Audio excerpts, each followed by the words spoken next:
Police మిత్రులకు మనవి చేస్తా ఉన్నా. ప్రజాస్వామ్యంలో ప్రజలకు అడిగే హక్కు ఉంటుంది. తప్పకుండా అడుగుతారు ప్రజలు. ఈ అడిగే హక్కును సోషల్ మీడియాలో బీఆర్ఎస్కు సోషల్ మీడియా వారియర్స్ ఉన్నారు. వాళ్ళు బ్రహ్మాండంగా పనిచేస్తున్నారు. ఖచ్చితంగా అడుగుతున్నారు ప్రజల తరఫున. ఇంత అన్యాయం జరుగుతుంటే చూడలేక సోషల్ మీడియాలో పనిచేసే తెలంగాణ బిడ్డలు ఇది ఏమన్యాయమే ఎట్లా అని చెప్పి ప్రభుత్వాన్ని ప్రశ్నిస్తూ ఉన్నారు. ప్రజలకు మద్దతుగా నిలబడతా ఉన్నారు. వాళ్ళ మీద కేసులు, వాళ్ళని పట్టుకపోవడు. పోలీస్ సోదరులను నేను అడుగుతా ఉన్నా, మీరెందుకు దునుకులాడుతుండ్రే? మీకేమక్కడ వచ్చింది? మీకొక్కటి చెప్తున్నా నేను, గ్యారంటీగా పోలీసు మిత్రులారా, ఇవాళ పోయి రాత్రి మీ డైరీలలో రాసుకోండి. మీ డైరీలలో రాసి పెట్టుకోండి. 100కు 100% ఇలా తెలంగాణ చెలరేగిన పరిస్థితికి మళ్ళా వచ్చేది బీఆర్ఎస్ గవర్నమెంటే. అది ఎవరు కూడా ఆపలేడు. అది ఎవరి తరం కాదు, ఎవరి వశం కాదు. ప్రభాకర్ రెడ్డి అని మా ఎమ్మెల్యే ఉన్నాడు, దుబ్బాక ఎమ్మెల్యే. ఆయనతో ఎవరో హైదరాబాద్లో మాట్లాడితే, అన్న ఇంకా 3 ఏళ్ళు భరించాను ఈ గవర్నమెంట్ అని మాట్లాడింది. ఆయన మాట చెప్పిండు విలేకరులు. అలా చూసారా మా గవర్నమెంట్ పడగొడతారట. మేమెందుకు పడగొడతాం రా భయ్? మాకేమైనా కాల్చేరు గులగులో పెట్టినాయా? మేమా కిరికిరి పని చెయ్యం బిడ్డ. మీరే ఉండాలి. ఓట్లు తీసుకున్నారు, చక్కగా పని చేయకపోతే మీ ఈపులు ప్రజలే సాఫ్ చేస్తారు. అంతే కదా? మేము పడగొట్టాం, మీ గవర్నమెంట్ పడగొట్టాం. ఎందుకంటే మీ సంగతి ఏందో మా సంగతి ఏందో ప్రజలకు పూర్తిగా అర్థం కావాలి. ఈ దేశంలో షేర్షా సూరి అని ఒక రాజు ఉండే.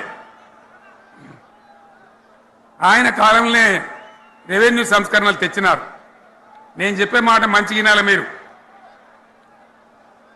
చరిత్ర పొడుగుతో చూస్తే షేర్షా సూరి నుంచి స్వతంత్ర భారతం వచ్చిన తర్వాత ప్రజాస్వామ్య ప్రభుత్వాలు కూడా రైతుల దగ్గర రకరకాల శిస్తులు వసూలు చేసినారు.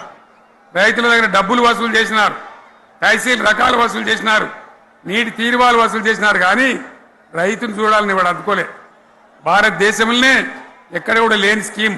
నన్ను వాళ్ళు అడగలే, ఎలక్షన్లలో చెప్పలే.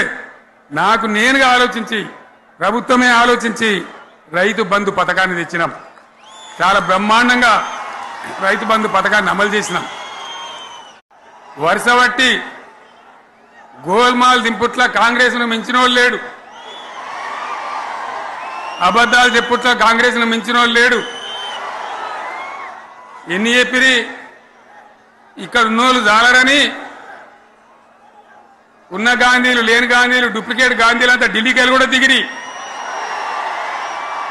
చప్పట్లు కొట్టి డాన్సులు చేసి స్టేజీల మీద. ఒకటి చెప్పిండ్రా?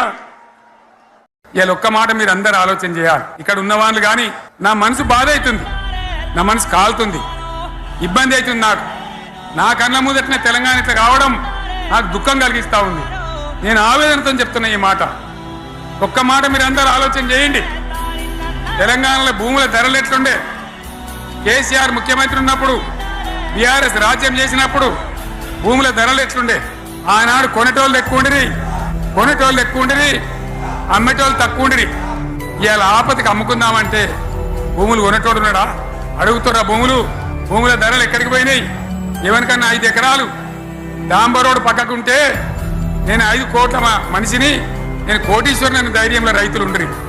ఇవాళ అడిగేటోడు ఉన్నదా? ఒక్కటే ఏడాదికి ఇంత గల్లంత అవుతుందా? కేసీఆర్ పక్కకు పోగానే ఇంత ఆగమవుతుందా?